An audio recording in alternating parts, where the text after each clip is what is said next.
right. Well, welcome everybody to our final regular season garden hour of 2023. We'll tell you sort of where you can find us in the interim between this and our off season. But for tonight, we have almost the whole gang back together for our last one. Dr. Ball was not able to join us, but his advice to everyone is to make sure you water your trees. So I will repeat that in the end as well. But we have Anna and Claudia are going to tag team a presentation about Crunch Off. I'll let you guys rock, paper, scissors. We'll go with Anna. Anna, what briefly are you guys going to cover? We are going to tell you about this fun event to get crunching on all the garden produce that you've grown over the season. Awesome. And then we have Dr. Kristine Lang. Kristine, nice to see you. I feel Hi, like you've folks. been on the road and in the fields a lot over the past couple of weeks. What are you going to be going over tonight? I'm going to share two funky plants that are growing in my garden to give people some inspiration for next year. And I'm going to tell you some other spots that you can find me across the state. Awesome. And we also have Dr. Rhoda Burrows representing from West River. Rhoda, what is going to be on your agenda tonight? I'm going to be talking about some tomato problems, end of season problems. Awesome. I know we had a tomato plant walk into the Pierre Regional Center, so I wonder if that one's going to be on there. Spoiler alert for anyone in Pierre.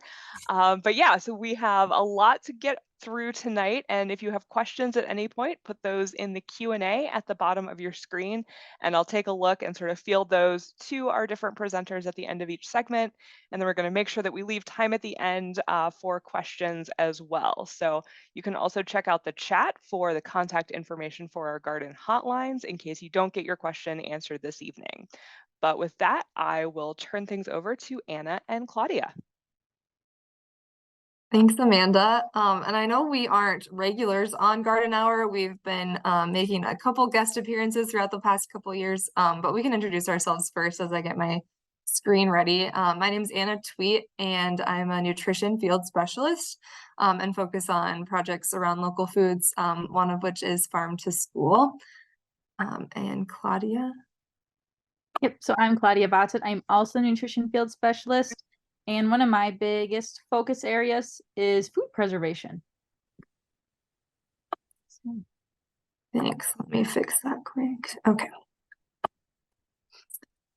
All right, so we have an event that we've been working on coming up this September and October called the Crunch Off. And what we're going to do is just walk you through what the event page looks like and hopefully get you excited about all the resources we've developed to help you bring these events to your communities or your families. First things first, though, the most important thing is just to know where to find the information when you go looking for it yourself. So I'll start from the beginning. So if you click on events on our SDSU Extension website, and scroll down, this starts on September 18th. So you'll see it there, the South Dakota Crunch Off. And this is an event that stems off of a larger event called the Mountain Plains Crunch Off. And the Mountain Plains is a region dedicated by the USDA that we get to compete against other states in our region to see which state can get the most crunches per capita on any local fruit or vegetable. So it's a really fun, friendly competition stemming out of Farm to School Month, which is in October. So just as an introduction and to get you oriented with this region and in the competitive spirit a little bit, we're going to share this video that the Mountain Plains region put out for this year's crunch.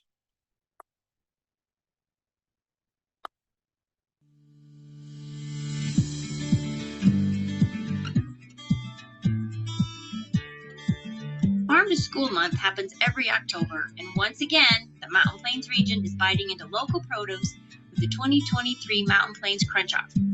Please join us in trying to set a new record of 230,000 crunches for the region and for a chance to win the coveted Mountain Plains Crunch Off Champions banner. Be sure to register your participants to make sure your crunch counts. We can't wait for you to make your crunch heard across the region, so let's get crunchy.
Right, you saw at the end there that Nebraska was holding the coveted Crunch Off banner because they've won the Crunch Off the past couple of years. So it's our goal to beat them this year and spread the word and have some fun with it.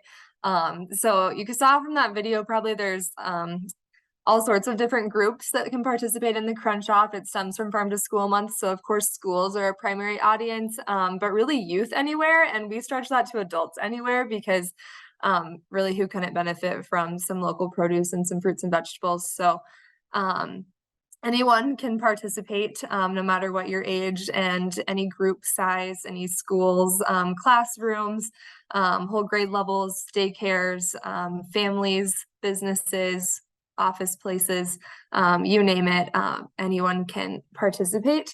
Claudia, maybe you want to talk about some of the details of how to participate? I can scroll through the page here. Yes, so Anna kind of talked about how everyone can participate. So some ways you can is, since we're on the garden hour, I'm guessing a lot of you guys have your own gardens or you work with people who have gardens. So even just picking a cherry tomato off the stem or whatever it is, and popping that in your mouth, you're participating in the Crunch Off. So it can be something as little as that, or you can donate a hand or a bucket of cucumbers to a school and they can participate in the Crunch Off, where they can all crunch in to a fresh local cucumber. So yeah, the whole goal is to support local farmers and local producers. So all these fruits and vegetables we will be consuming, we want them to be local. So but so then once you do, oh, go ahead. I was gonna say, so then once you do crunch, and we have a guide on our page too that offers a lot more explanations of like what crunch events you can host, because you can get like a whole group together and do it. But then we also can, I think Anna's pulling up the guide. And I'm just showing you these things so you know what you might want to go look back at later. And it might not load here, so that's okay.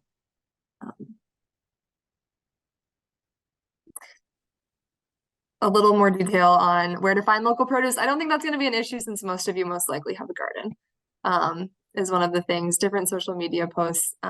But if there's any question around how do I really do this, all the answers are in there. Not to make it more complicated than it is, because really at its core, it's a very simple event. The minimum, really what it is crunching on any local fruit or vegetable, taking a photo of it, posting that with hashtag #SoDakCrunch on social media, and then clicking on this register your crunch here button and documenting that you've done it. If you have plans to do it, you can fill out this form either before or after your event. We'll leave it open until the end of October. And the crunch itself runs anytime from September through October 13th. Of course, October is Farm to School month, so that's why we have it there.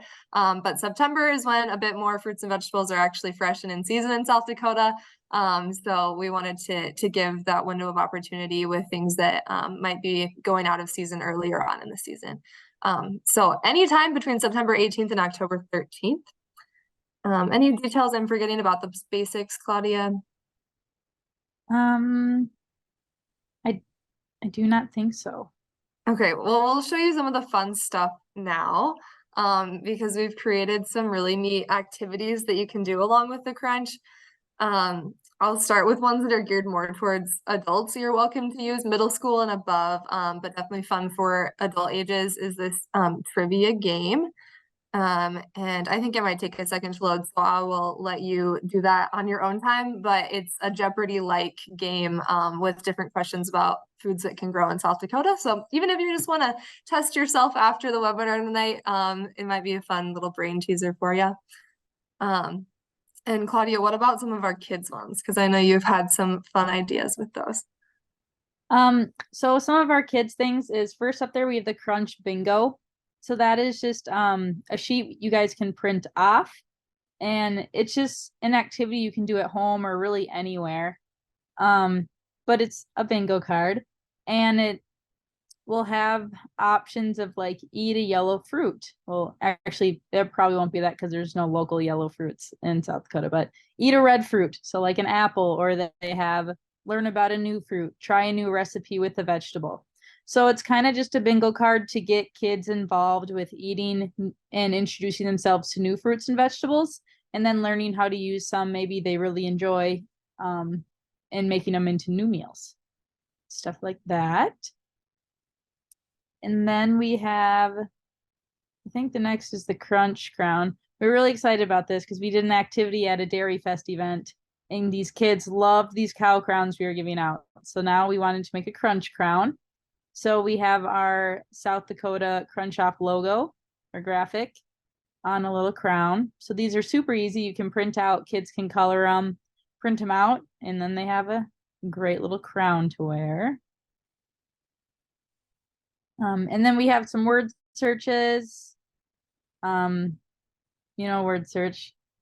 You've seen one, you've seen them all, but these are local produce themed. So we have a word search, and then we also have a crossword, and we have crosswords for different ages. I believe there's an elementary school and then a middle school one. But yeah, just really great resources that you don't really need too much engagement. You can kind of just print them off and give them to a class, and then you guys can participate. So Yep, and they could be done at home or really with any group. So you might find different ways that you would like to get involved with this, and that could be maybe initiating an event to happen at, say, a child's school or daycare or grandchild's or any youth that you know, or it could be doing it right at home with them, or you might even find that you have some garden produce that you'd like to donate to an event like this, and sharing the word about it. So lots of different ways that you can be involved, either as a participant or as that person that really gets it started. And the last thing that we'll say is that we've had some really fun 2 years getting this started, and we've gotten some good pictures in. This is from a daycare near Colton, South Dakota, that submitted their photos. If you are interested in sharing your photos, we will use them in our social media and on our website. So by no means do you need to share those, but if you're willing to, we just have a photo release form, because we won't use any pictures that you send us unless we have that release form. So something to consider if you are interested in a little bit of publicity. But we do love seeing the photos, so we encourage you to share them and tag us on social media, or send them to us via email, and we'll cherish seeing what you're doing and knowing what's going on and how fun your events look, even if we don't share them with that media release form. Okay, any last comments, Claudia?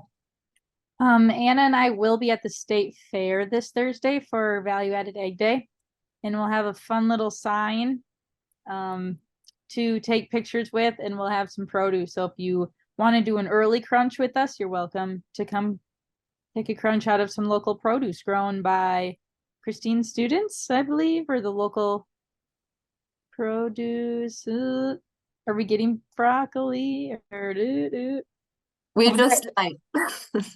There might be broccoli at the 11th hour. Otherwise, Okay. all credit to the SDSU Local Foods Education Center. Well, we hope you'll participate, and thanks for listening about the Crunch Off. Yeah.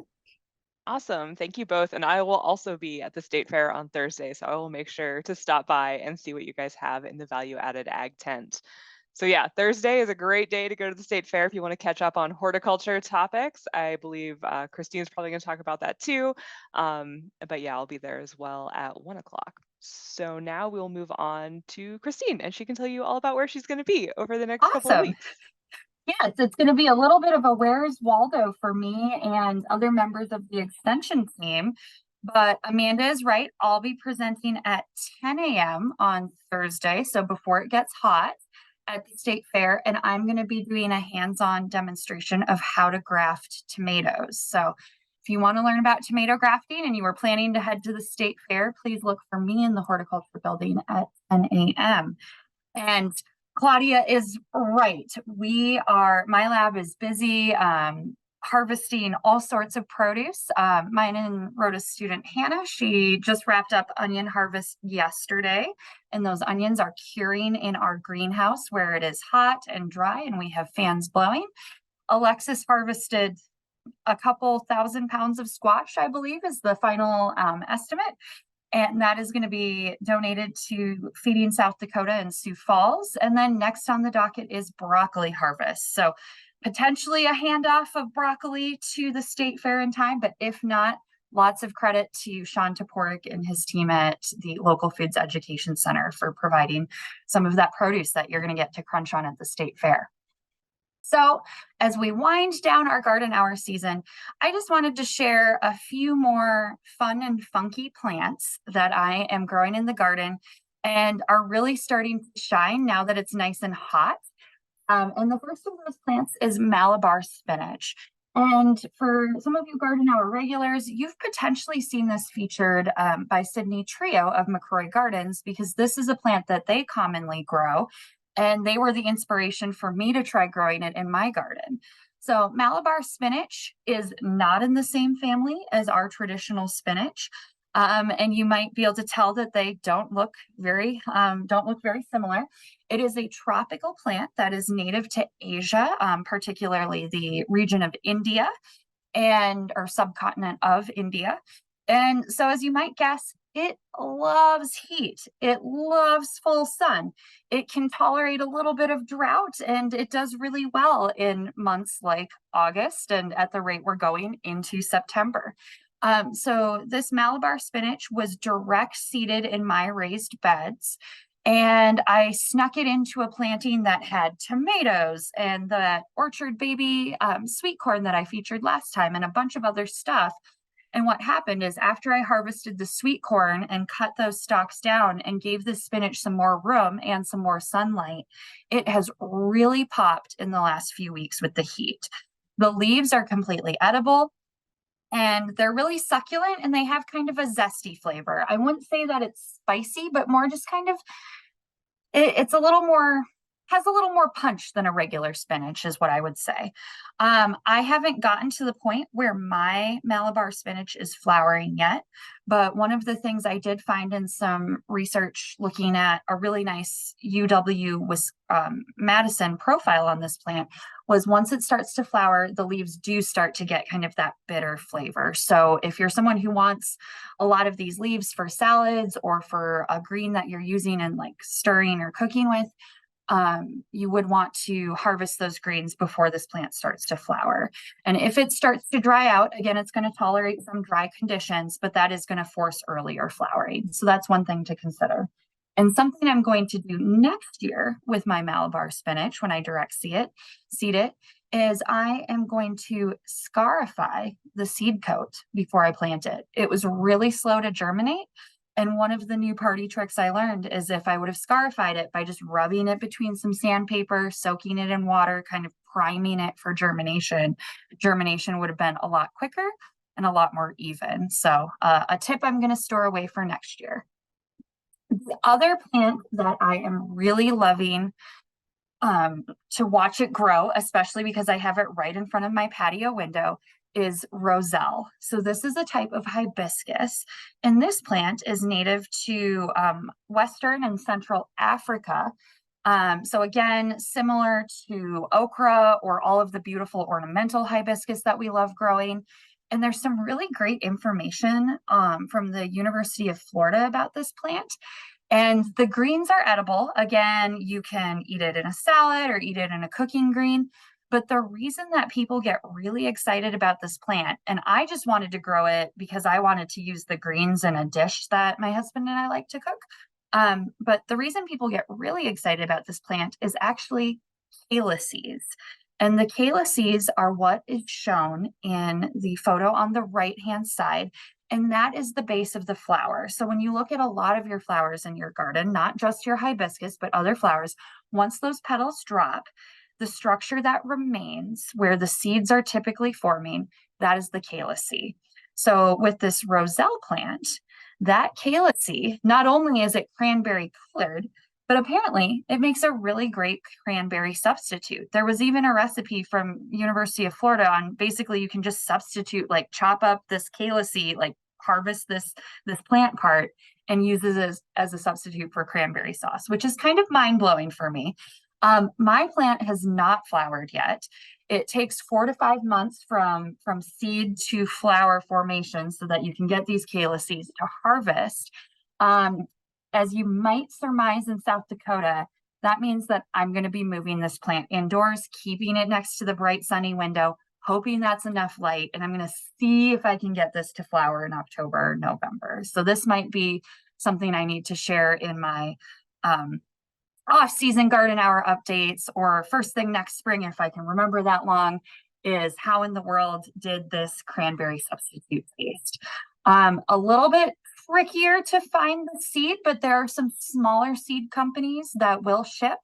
And again, use the scientific name when you're searching so you make sure you're getting true roselle and not some other form of hibiscus. All right, what am I going to be doing in the off season? I'm going to be getting ready to save seeds, and I'm going to be overwintering plants. And of course, I had to sneak in one more picture of my niece, Ava. So she's sitting next to a planter full of calendula. I'm hoping to save some of the seeds from the calendula. So those are just dry seeds that I'm going to just, collect in a jar or save in an envelope. In the next few weeks, when I get off the road, I look forward to seed saving from tomatoes, which is more mess than complicated. So I'm going to be squishing tomato seeds into jars, labeling those jars with what variety of tomato that is, letting it ferment for a few days so that the jelly around the seed breaks down. And I'm going to siphon all of that off, dry those seeds, and put those away for next year so that I can save those tomato seeds. And then the other thing I'm excited about doing is overwintering plants. So moving plants like that roselle hibiscus and some of my garden herbs, maybe taking some cuttings off of some of my herbs and bringing those plants indoors. And at the same time, quarantining those plants so I don't bring all sorts of fun insect pests into my home that then run rampant over all of my indoor house plants. So just some inspiration. It's never too early to wrap up your seed saving and start thinking about how you're going to transition plants back indoors before a hard frost knocks everything out. And finally, it wouldn't be garden hour if I didn't just share a couple of updates from the pets. So Juan the cat has been enjoying his catnip garden and feeding on it vigorously. He has also enjoyed seed saving efforts. Here he is with a tassel flower, which gets a nice little puffy seed head so that they're wind dispersed seeds. And so he enjoys playing with those like a cat toy. And Lola the dog has been enjoying hanging out in the garden, eating sweet corn. And here she is pictured next to that roselle plant. So you can see how tall it's gotten compared to an average sized Australian shepherd. So as we prepare our deck for fall and winter, the pets are just enjoying sitting outside when it's not too hot. I will echo John Ball's sentiment. Keep those plants watered. There's no reason to give up on things yet, unless you're like, I'm tired, it's hot, to heck with it. But keep things watered, keep things deadheaded, and give those fall cool season loving annuals a chance to come into their second wind, if you will. And finally, I'm just going to share 3 spots that you can find me around the state of South Dakota in September and October. So first and foremost, please look for me and Amanda and Rhoda and Claudia and Anna. By golly, the entire gang is going to be there. Look for us at the 3rd annual Specialty Crop Field Day. That will be in Brookings, South Dakota, on the SDSU campus in our research fields. And I don't have a great physical address for our field, but if you go directly east of the Oscar Larson Performing Arts Center, you will see lots of field day signs. And we are going to have tours in the field, presentations by all sorts of specialists, hands-on demonstrations, educational exhibits, crunch-off opportunities. So whether you can join us for an hour or you can join us for all 3, there will be lots of activities and lots of things to learn about fruits, vegetables, and flowers on September 12th. If you live more towards the middle of the state, or if you're looking for a great reason to go to Huron, South Dakota, we would love to see you for our high tunnel workshop, which is going to be in partnership with Beetle Conservation District. They have a working farm and 2 high tunnels, and they're going to be sharing information about construction, planning, siting, how to run an urban farm. Rhoda Burrows and I will be there, and we'll be talking about crop management techniques for both fruit and vegetable production. And members of Beetle Conservation District from their board are going to be talking about managing soil health and crop planning and rotations in high tunnels. So hopefully the weather will start to cool down and we'll have a nice evening field day. And finally, if you're looking to hang out with us for, yes, 2 whole days, Rhoda and I are going to be hosting a high tunnel short course on October 16th and 17th. That's a Monday and a Tuesday. That'll be based at the outdoor campus in Rapid City, South Dakota. And we're going to have presentations, and then we're going to take a road trip and have tours. And that's going to be research-based information as well as farmer experiences for how to grow and manage in high tunnels. And you may have noticed that I'm lacking websites for some of these events. So my best advice is please, please, please subscribe to the Garden and Yard newsletter, and we'll have event websites dropping next week. We'll have high tunnel short course registration dropping in a few weeks. And so pay attention to that Garden and Yard newsletter, because we always have that event description at the bottom of that page. And with that, I'll be here for the rest of the hour, but I look forward to hearing what Rhoda and Amanda have to say. So Kristine, there is one question that came in. We've got a person who's got 2 potato berries. The listed germination rate is a wide range. Do you have any experience with that, or any hints with, I guess, germinating potatoes from seed? Ooh, I'm going to have to ruminate on that one and circle back in a little bit, because I don't have a lot of experience with germinating potatoes from seeds. So I'm gonna hold that one and let's follow up. You give you time to think about it, or if Rhoda can get a chance to steal the question. Yes. But we'll go to Rhoda collaborate. Next. Yep, collaborate. Yeah. With our powers combined, we will solve your garden problems. Well, all probably. right. Go ahead. We'll turn it over to Rhoda. All right. With almost any kind of germination, whether it's from tomatoes or anything else of seed that you save, a lot of the germination can depend upon how vigorous the plant was that produced the seed. And so it might be sort of a fun experiment to see what happens. Well, today I'm going to talk about something that's not quite as fun, but we're starting to get some questions about tomato fruit rots. And there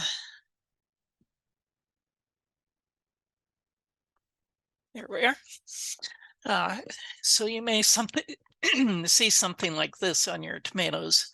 And one of the first things I'll do when you say your tomatoes are rotting, I'm going to ask you, what do the leaves look like? Because there are some rots that have symptoms on the leaves as well as the fruit, and there are other kinds of rots that just show up on the fruit itself. So this particular one is one that does not show up on the leaves. So the leaves can look perfectly fine, and you go out and you discover that your ripe tomatoes, and this is only on ripe tomatoes, this particular disease of anthracnose. You'll have a kind of sunken soft spot, and it'll kind of get sunken before it turns black. And this will be kind of a gushy rot.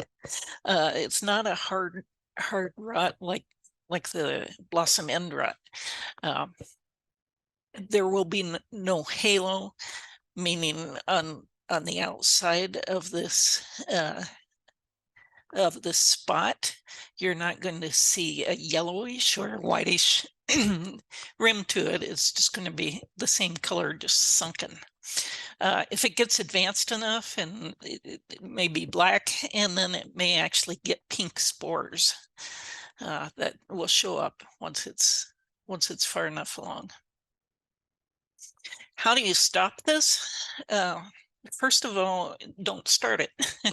Get disease-free seed. So make sure that you're getting seed from a good source. If you save your own seed, as Kristine was just mentioning with her tomatoes, make sure that none of the tomatoes look like this to start with, because the spores will come right along with the seed and infect your plants next year. There are some resistant varieties to this disease, anthracnose. And then what we almost always say with any of our tomato diseases is, you know, the normal types of garden hygiene, not overhead watering, not crowding the plants too much, because the humidity makes it easier for this fungus to invade the plant.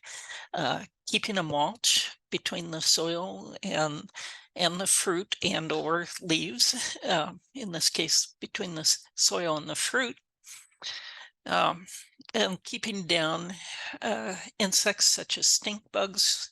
When they pierce the skin of the fruit, they can allow a space for that rot to get started. This, by the way, can also infect peppers and eggplants.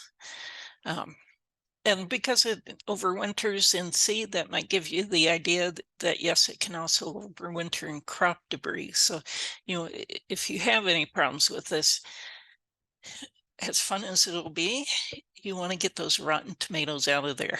So go get yourself a scoop or something, so you're not trying to pick up gushy rotten tomatoes from the ground, but try to get those out of there, and don't put them in your compost, put them in your trash.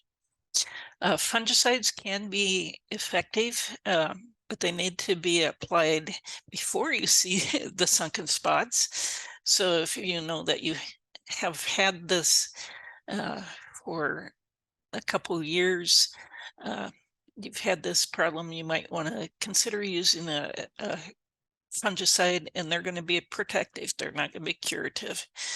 So you may need to spray a couple weeks before harvest. And then rotate out of tomatoes and eggs and peppers, eggplants and peppers for at least a year. The disease can stay viable on the crop debris for at least that long. Now, I'm going to show you another rot. This is a lot less common, but it may pop up occasionally. This is caused by a root rot fungus. So one of the first things that you may clue in, usually when we've got root rots, it's because of wet conditions. So warm and wet. So it's not going to show up during cooler seasons. This year, kind of a trade-off. Was it? Some of our areas were moist, others were not. Some were hot, some were not. Anyway, when you look at the rot, unlike the previous one, this one does not cause that sunken spot until it's really far gone. So this is going to be smooth surface. And it's firm at first. It's not gushy like the anthracnose. And this is caused by Phytophthora, which is the same one that causes, it's relative, I should say, of one that causes late blight, which is a cool, wet condition. Rot. This is warm, wet. But they do the same thing in that if it's put under moist conditions, you put it in with a paper towel in a bag and leave it overnight or a couple of days, and you'll get this white cottony growth. And that tells you, that's a confirmation that yes, this is this Buckeye rot. And you'll notice it's mostly showing it infects early. So it's infecting green tomatoes as they're getting ready to ripen. Like swarm wet soils, so one of the first things to do is make sure that you're growing your tomatoes in an area that's well drained. And again, that same sort of garden hygiene of not overcrowding, not overhead watering. In this case, staking the plants, because this is one that really likes to infect tomatoes that are laying on the ground or laying on the mulch. So if you can get those tomatoes up in the air, you'll have less chance of this rotting your tomatoes. And again, you don't want to leave these rotting fruit in the garden because they can reinfect. And don't compost the fruit and crop debris. And I should have mentioned also that this does not have any leaf symptoms, but it does have root symptoms. So you want to rotate out of this one for at least 3 years. Protective fungicides, commercially, they're used, but boy, they're spraying like every couple weeks, and I'm not sure I would recommend that for a homeowner.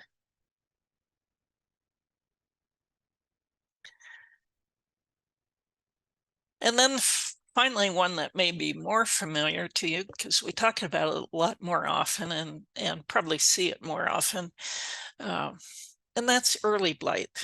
And early blight shows up when it warms up, unlike its name would suggest. But the main thing to look for this on symptoms, remember those last two, we didn't have symptoms on the leaves. With this one, we have symptoms on the leaves.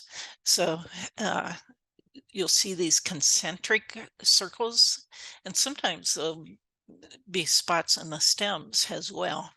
But that targeting is something that we really look for to look for early blight, and it does attack the fruit also, as you can see here. And I'll show you a few more fruit symptoms. Now this could look an awful lot like that first one that I showed you, the anthracnose, but remember with the anthracnose we didn't see the leaf symptoms. So if you're trying to tell the difference between early blight and anthracnose, look for those symptoms on the leaves. You might, if somebody brings you one, you might have to ask them or have them go out and look because they may not have noticed. Early blight, unlike blossom end rot, tends to be on the stem end or on the side, whereas blossom end blight will be on the opposite end of the stem. So that's one way to kind of tell the difference. Blossom end rot, of course, will not have leaf symptoms, but there may be leaf symptoms from some other disease, including this, at the same time that you have blossom end rot. So that's not always a perfect distinction, but blossom end rot does not cause leaf spots. You may get the leaves, if the leaves infections are bad enough, you may get the early defoliation, and then you can get sunburn on top of everything else. The spots, you can sometimes make out a concentric pattern on the fruit spots. Sometimes it's a little more hard to see. Again, it's kind of a sunken spot, and this is another one that will be kind of gushy.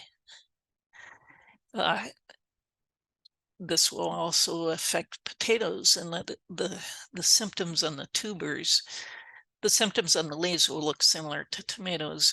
On the tubers, you can get this kind of blackening spots that may go down into the tuber. And just as a comparison for the blossom end rot here on the right, you can see these can look an awful lot alike.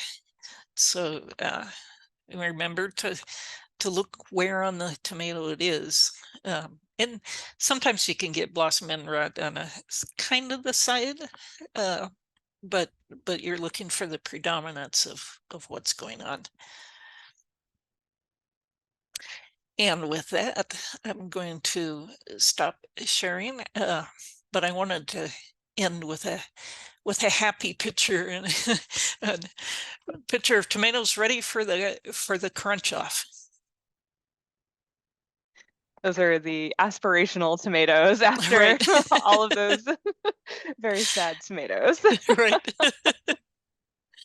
And we have a question that came in. I figure we can team up on this one. The question is what to do about white flies on tomato leaves. And I'm curious whether that's outdoors or in a high tunnel, because we tend to see white flies more in a high tunnel than or in a greenhouse. Yeah, they're definitely more of a sort of controlled or semi-controlled environment pest. I occasionally have them out in my garden in Pier. I haven't seen any this year, and I don't know if it's just where I am or, you know, what kind of tomatoes I planted. But they are a small insect with piercing sucking mouth parts. So a lot of like the horticultural oils or insecticidal soaps will be effective against them, especially the nymphs or the larvae. Pyrethrins can be used on the adults, but it's one of those things that they have so many predators that if you use sort of a broad spectrum insecticide, and especially you don't want to use that when your plants are flowering, because then you won't have any bee visitors and then you won't have any tomatoes anyway. But the natural enemies of these guys will get knocked down a lot faster than they'll get knocked down and they won't be able to reproduce as quickly as the white flies. But yeah, it's definitely more like I would say high tunnels, greenhouses, and that's usually where people end up introducing whiteflies from. They can also be a big houseplant pest. So you kind of want to be careful if you've got houseplants, like you might carry some inside when you're, you know, harvesting or just generally being out in the garden. But yeah, they're some of these critters, there's not really a good answer. I was doing some Googling and you know, a lot of the resources were coming from universities, you know, on the eastern side of the country. There wasn't a ton sort of on the Midwest Right. outside of, you know, outside of like high tunnel situations. So I will say too that some of the sanitation practices as far as the pruning or tying plants up to get better airflow, that will also help with some of these smaller insect issues. Small as in size of the insect, not, you know, small as in quantity. But that kind of airflow can, you know, open things up for predators, make it less humid, make it a little bit less of an attractive environment for them as well. Can you use soapy water on the white flies? I would say don't do that. Go ahead and get yourself neem oil, the horticultural oil, the insecticidal soap. Get yourself something labeled for the pest and the site that you're going to be applying it to. I feel like I've ranted many a garden hour about some of the home remedies, but with any of these, you want to be reading and following the label directions, and those don't happen on dish soap because you do want to be careful that you're not going to burn your plant leaves, especially. And it's not that the product is necessarily burning the leaf; it's that it's making an environment sort of conducive for like sunburn and like getting fried that way. So I would say, you know, use a labeled product, especially because looking at the 10-day forecast, at least for Pier, it is going to be crunchy. It's going to be crunchy out here. I gotta hook the hose back up on the tree in my front yard because it is unhappy with me. But yeah, I will go ahead and get my screen sharing. But if folks have any questions in the interim, I know Kristine's going to come back to the potato question, so feel free to throw those in the Q&A so that I can catch them and field them out at the end here. So, all right. Sweet. I like to start off with cool insects. So I don't think I'm actually talking about really any pests this time, except for some of my tips for fall at the very end. But I do enjoy posting some of the bee mimics. So this is actually a syrphid fly, or one of our flower flies that's hanging out on an echinacea that I just rescued from one of our local big box stores to plant in my yard and hopefully have it take off for next year. But sometimes people will see these, you know, yellow and black insects flying around and think, oh, it's got to be a bee. But actually it is a fly. So it only has the 2 wings. And if you look at the head, you'll see that the eyes on the head are really big, sort of in comparison to the size of the head. So that's one way also that you can tell that it's a fly and not a bee. But these little critters are also pollinators because they do move from flower to flower. And their syrphid flies, at least, syrphid fly larvae are actually predators of aphids. So they are one of our handy garden insects to have around for multiple reasons. And I've also gotten a lot of questions over the past couple of weeks about mayflies. So these are not an insect that is, doing anything in your garden. Mayflies are associated with bodies of water. So I know a lot of South Dakota is near the Missouri River or communities that have, lakes and ponds, the Big Gym. We've got a lot of water features going throughout our state. So if you have a body of water nearby, odds are good that you've probably experienced mayflies, especially if you have running water nearby. They are a pretty good indicator of water quality health. But mayflies, the adults live for a very short period of time. So they are going to emerge, every species kind of emerges on its own schedule. They'll all emerge at the same time, but different species will emerge at different times throughout the summer. And we do have mayflies that emerge in August. And that seems to confuse people because the name sort of implies that they should only be emerging in May. And that's not a thing that happens out here in South Dakota because it's still pretty dang cold in May in a lot of places. But these will show up in sort of large numbers. They mate, they lay eggs, and they die. The adults don't even have functional mouth parts, so they're not, feeding on any garden plants or anything like that. But if you've got some porch lights on, and especially now as it's getting, darker a little bit earlier, you may notice these hanging out in your yard, and they're pretty much just food for the birds at this point.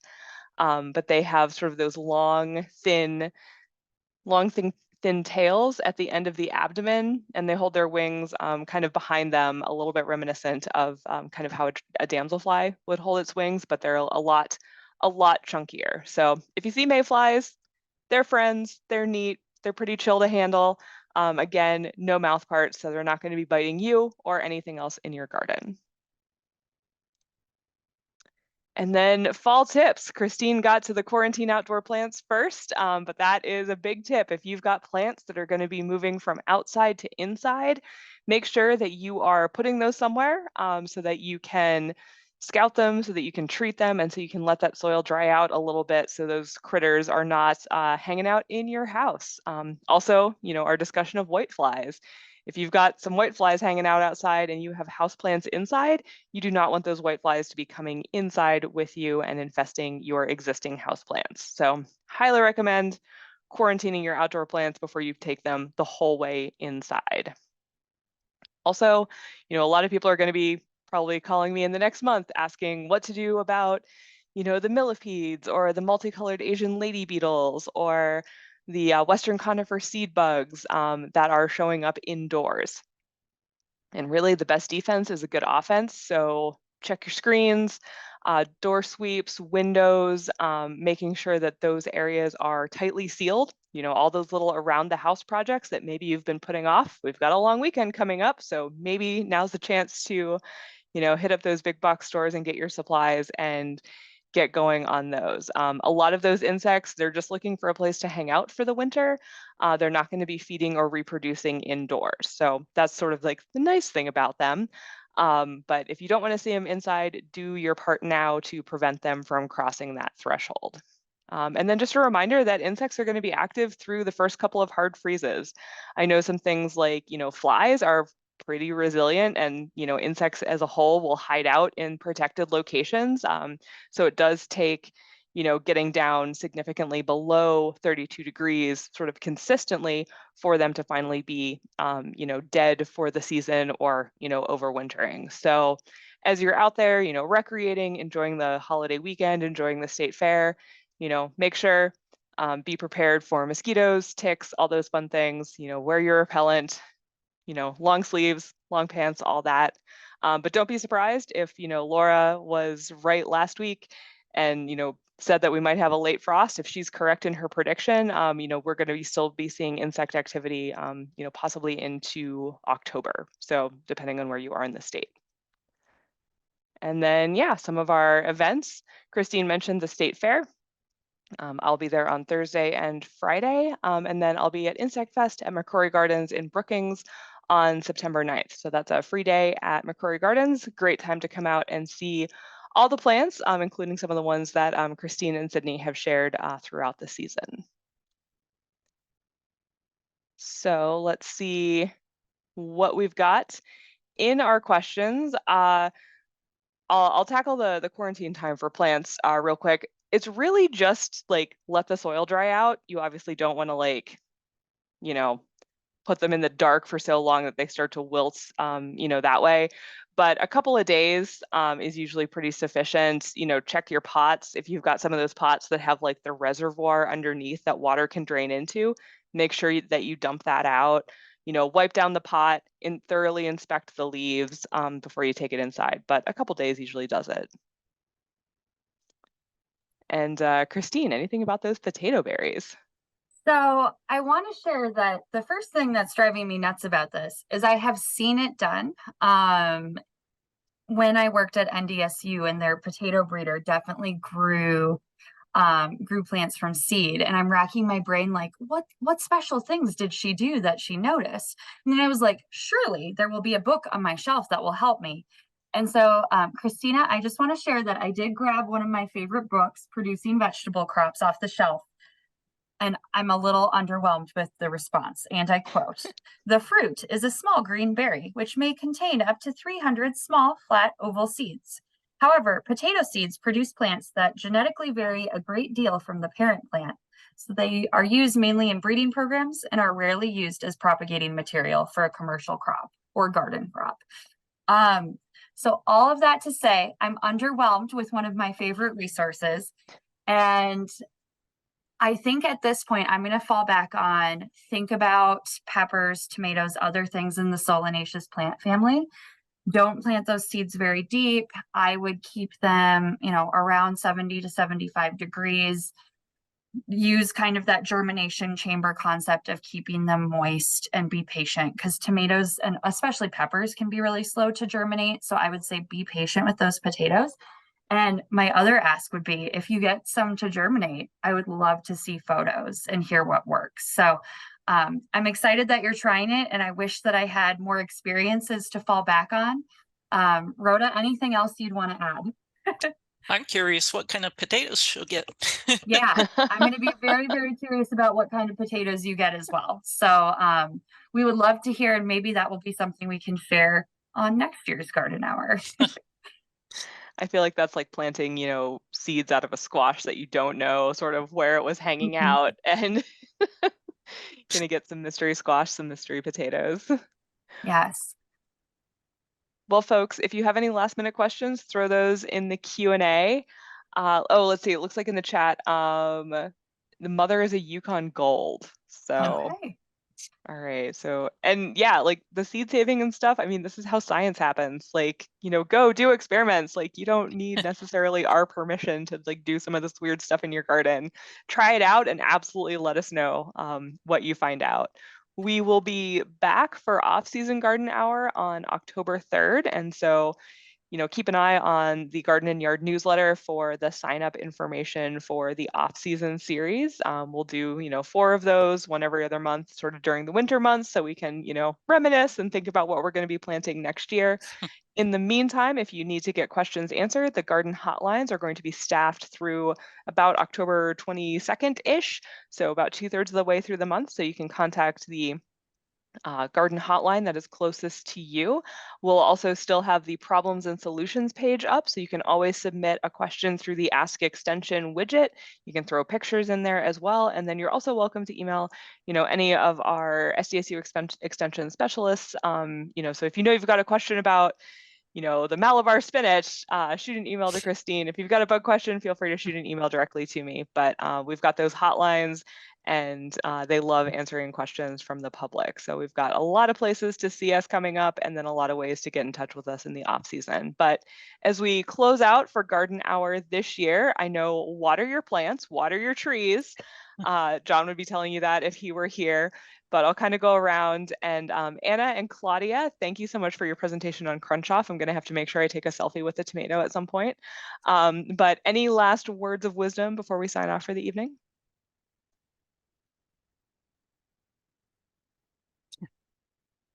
Awkward pause. All right. No extra comments from us, but we're excited to see your crunches come in. Awesome. Thank you both for being here. And I'm sure we will be tapping you for some off-season garden hour food preservation advice. Kristine, looking forward to seeing you in person at a couple upcoming events. What are your final words of wisdom for this year's season? See, I got 30 more seconds to think about it, and I'm going to recycle something I told several of my students today, which is take pictures and write things down. We're in the height of the gardening season. We're winding down. You know, if there were things you're super glad you grew and you wish you would have grown, 10 more rows of it, write that down because you may not remember in February or March. So, I guess document things, enjoy having a gardening journal or, filling your phone with garden photos the way that I do. Also, it's just really fun to look back on when the snow flies and things are feeling a little more glum. I know, I wish I could just like smell tomato leaves in about January. I look at the pictures of just like that nice like velvety green. I love it. Amanda, I have the candle. I want right now, because this is recorded. I do not burn this candle, but I have a candle that smells like tomato leaves and I just sniff the wax. Nice. I might need that candle. Rhoda, final thoughts for this year's season. Well, following up on two things. One, if you have not written down what varieties you grew and you still have the packets, do that now. And second of all, following up on my own advice, if you have diseased plants, make sure that you clean those out at the end of the season or whenever you give up on them, and remove any diseased fruit from the area. And finally, don't pick your hard squash and pumpkins until the fingernail can no longer go through the rind. Yeah, that is good advice. I know a lot of people will end up picking those a little bit early, and then they also don't store as long and the flavor isn't as good. So patience, grasshoppers on your butternuts and pumpkins. And Kristine put the candle in the chat. And I will definitely tell folks that insects, I mean, the ones that are overwintering, they do want to be inside, but most things like don't actually really want to be your roommates. So happy to take pictures, but we also have some great articles up on the Extension website about the fall invaders and sort of what to do about them. And I will say my favorite tomato many years running these days is the 4th of July. That is my favorite variety, and there's one greenhouse in Pierre that will start them. And so they're my hookup for those tomatoes. And this year they're bigger than usual, so they're a great fresh eating and like salad tomato. So those are my plug for if people need some new varieties to try. 4th of July, plant that one next year. But it's been great hanging out with everybody. Thank you so much to all the attendees that have joined us week after week and have, popped in on the recordings on YouTube. I can't watch myself on a YouTube recording, so thank you to those of you who do. I really appreciate it. I don't want to relive some of my presentations, but it's been great visiting with everybody, getting your questions. We look forward to hearing from you during the off-season garden hour, and we will be back again in 2024 with another season of Garden Hour. So until then, happy gardening.